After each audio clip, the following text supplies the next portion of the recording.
Contes et câlins, viens rêver avec nous à nous. Contes et câlins, dans le jardin magique.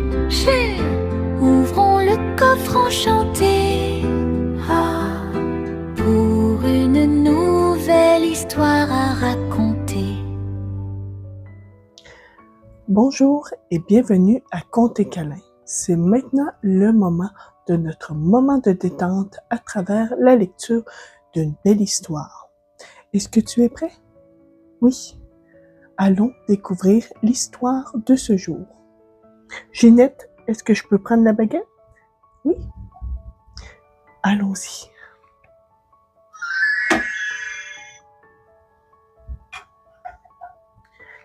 Et l'histoire de ce jour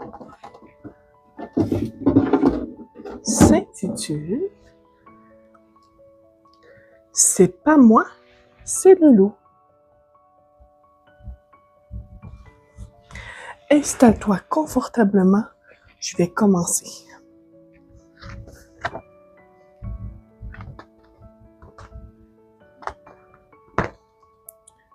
Le loup, je le connais. Il fait peur aux 3 petits cochons, au chaperon rouge, à ma grand-mère.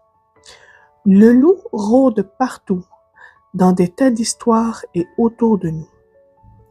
Il a faim, il a de grandes dents, il crie « Ouh !» Il fait peur même aux grands. C'est à cause de lui que je fais des bêtises tout le temps. Je te montre les images.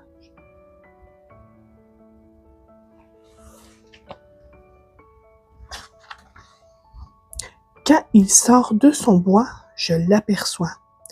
Parfois au petit déjeuner, juste quand maman me dit de me dépêcher. Ce matin, justement, il lorgne mes tartines. Je suis obligée de les cacher. Plus tard, maman trouve de la confiture plein mes poches. Elle est fâchée. J'explique, c'est pas moi, c'est le loup. Mais elle ne me croit pas du tout.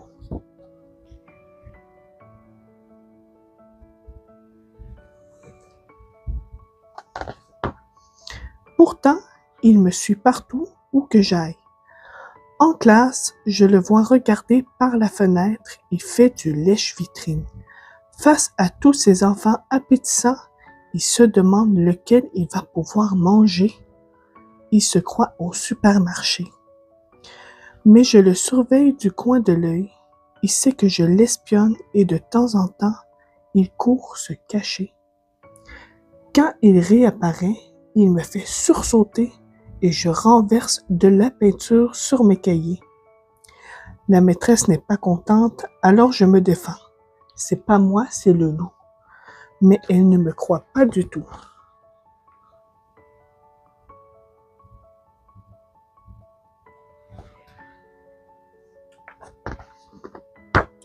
Le soir, dans mon lit, je pense à lui. Il faut que je trouve comment m'en débarrasser. Mais maman dit qu'il est temps de se coucher. Elle ne se rend pas compte du danger.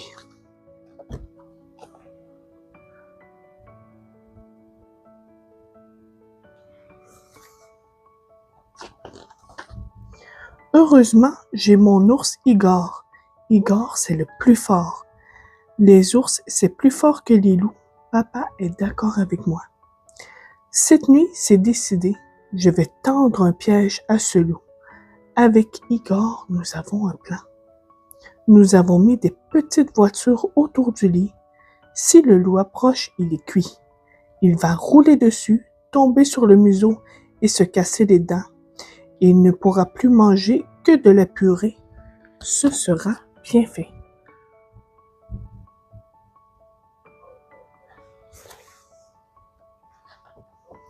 Finalement, c'est maman qui trébuche sur les petites voitures en venant me faire un dernier bisou. J'essaie d'expliquer, c'est à cause du loup, mais elle en a marre de mes histoires à dormir debout. Oui, oui, oui. C'est la maman qui est tombée dans le piège.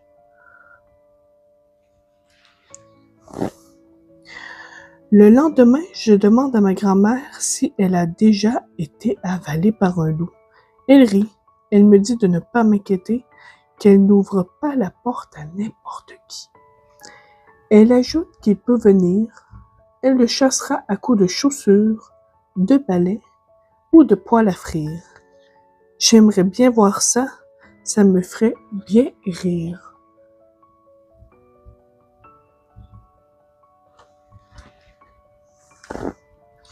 Aujourd'hui, avec maman, nous avons eu une idée de génie. Elle a cuisiné du rôti et nous avons fait semblant que c'était du loup. Pendant tout le repas, nous avons dit tout fort pour qu'il entende. Ah, que c'est bon, le loup! Que c'est tendre! Avec les frites, c'est délicieux. On en mangerait tous les jours.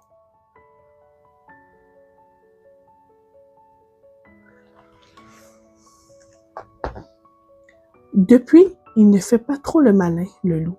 Il rapetisse, se tasse dans un coin.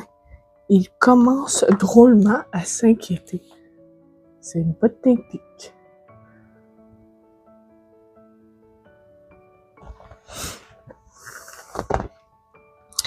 Ça y est, il est parti. Disparu, envolé le loup. Je suis un peu triste. Je crois que je m'ennuie sans lui, et Igor et grand-mère aussi.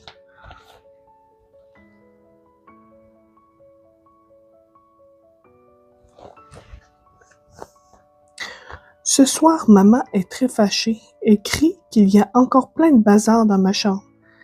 C'est pas moi, je ne lui ai pas encore dit, mais il y a un dragon sous mon lit. Oh! Ce n'est plus le loup, maintenant c'est le dragon.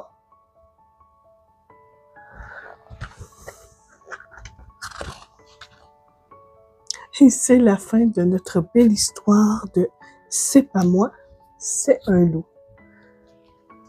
Sur cette belle aventure, moi et Ginette la Rainette, on te souhaite une très belle journée ou un dodo et on se revoit pour un prochain épisode de Contes et câlins.